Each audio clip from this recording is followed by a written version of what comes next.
Today, I'm going to speak about the Holy Light in Jerusalem, and I have made, I believe, 3 videos, which I will put below.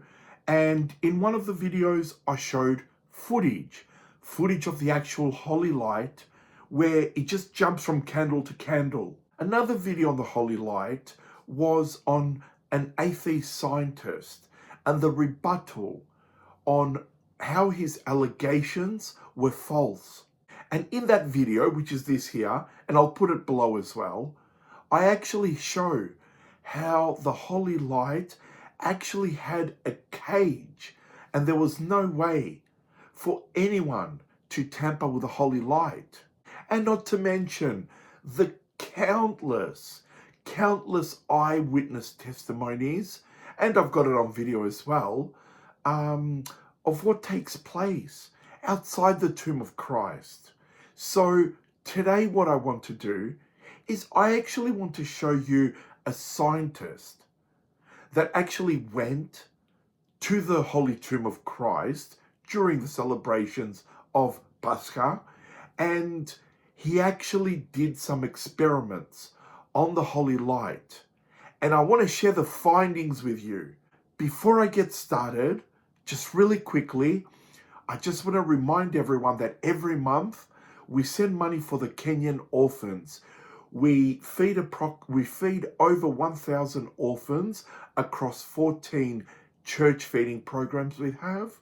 So please, if you can please help us, because this is an ongoing charity every single month. I'll put the link below, as well as we're up to church number 19 that we are building of St. Constantine and St. Helen.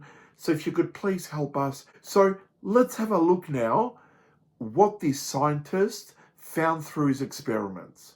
I will read it directly from the article. It says, Professor Fanti detected some sequences of lightning bulbs striking the Holy Tomb's canopy, which were not from camera flashes. These were at a frequency of 3 to 10 Hz at regular intervals just before the Patriarch's exit.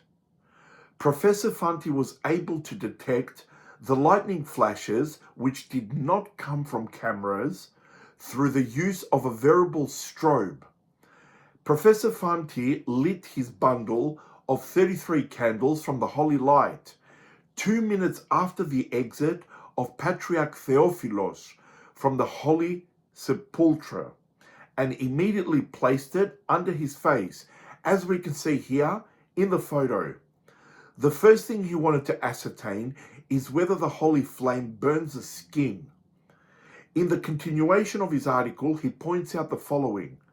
The holy light is colder than a normal flame because it did not burn his beard or cause any pain to his face. The duration of the experiment was 2 minutes. In a follow conversation, the professor added, I should tell you that I placed the 33 candles under my beard more than once. While the first few times I didn't feel any pain or anything, after 10 minutes, I put the bundle of candles under my beard again, and it immediately started to burn. This is consistent with a change in flame quality. In a subsequent experiment, and I'll put the photo here, 10 minutes after lighting his bundle of candles, the Italian professor placed a piece of linen cloth 3 centimeters apart over 2 identical lighted candles. The first candle had been lit by the holy light, while the second by a lighter. The linen fabric remained above the 2 flames for 30 seconds. The normal flame burnt the fabric, while the holy light did not cause any significant damage. Professor Fanti points out that in his experiments with linen fabrics, as well as in the case where he placed the flame under his face, the holy light produces results that cannot be explained in a natural way. In his conclusions, he notes, From this experiment, and I'll put the photos, it appears that during the first few minutes, the holy light does not cause combustion in linen cloths, like that caused by a common flame, but only scorching. The effects of the holy light and a normal flame on linen fabrics are different in the first few minutes, but tend to become quite similar after 20 minutes. The results of our experiment are interesting and are in agreement with the measurements of Gennadios Zaris, who discovered a change in the temperature of the holy light 15 minutes after its initial ignition. The gradual transformation of the holy light from a special flame to a normal flame in a time not exceeding 20 minutes is therefore confirmed. Gennadios Zariche, to whom Professor Fanti refers, is a Russian priest and biologist. He is the president of the Union of Orthodox Scientists of Russia, and in 2016 they participated in the ceremony of the holy light in order to measure the temperature of the holy flame. The device he used was an infrared pyrometer. In brackets, it's a VT303, close bracket, which allows the measurement of temperature from a distance using the infrared electromagnetic radiation emitted by an object. The results of his measurements were published in his article in the International Scientific Bulletin. In this publication, the Russian priest and scientist notes the following. There is so much evidence that the sacred flame does not burn normally for about 10 minutes, after which it starts to burn normally. But the temperature of the holy light had never been measured until today. For this reason, I had with me a special device, a pyrometer, which through a non-contact infrared thermometer could measure the surface temperature of an object.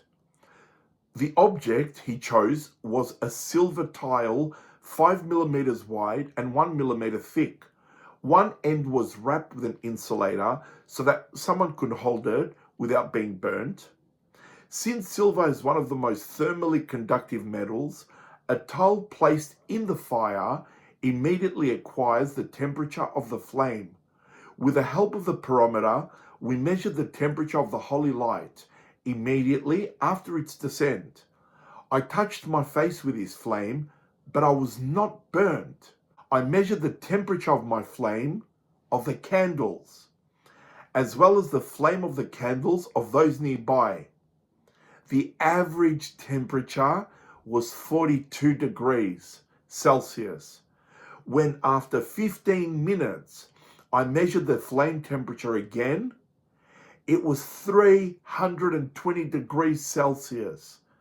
The difference between 42 and 320 is enormous.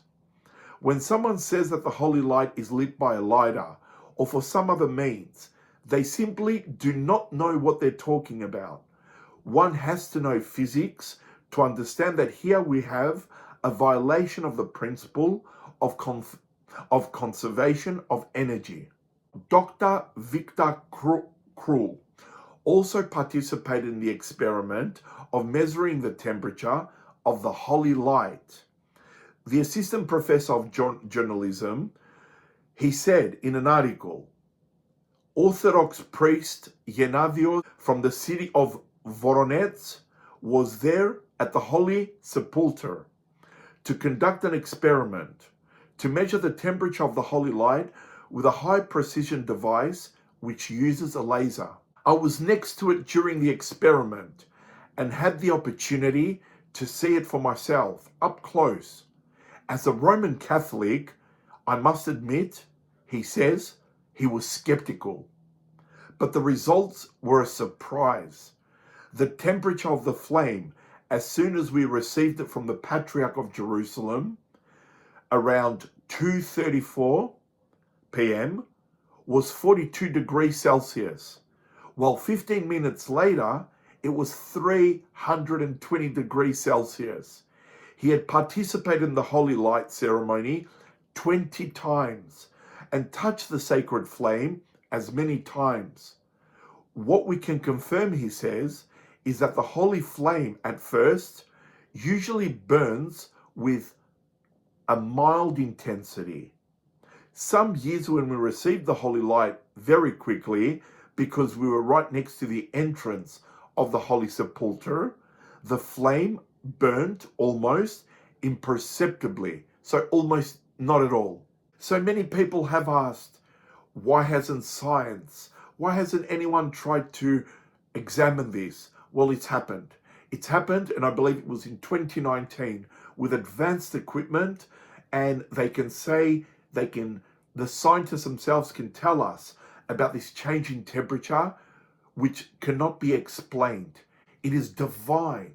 It is from God. And how many Muslims have converted? There's actually Muslims that have lost their life, that drop down to their knees and acknowledge Jesus Christ as the Messiah. And because they did that, they were martyred, they were killed right there and then.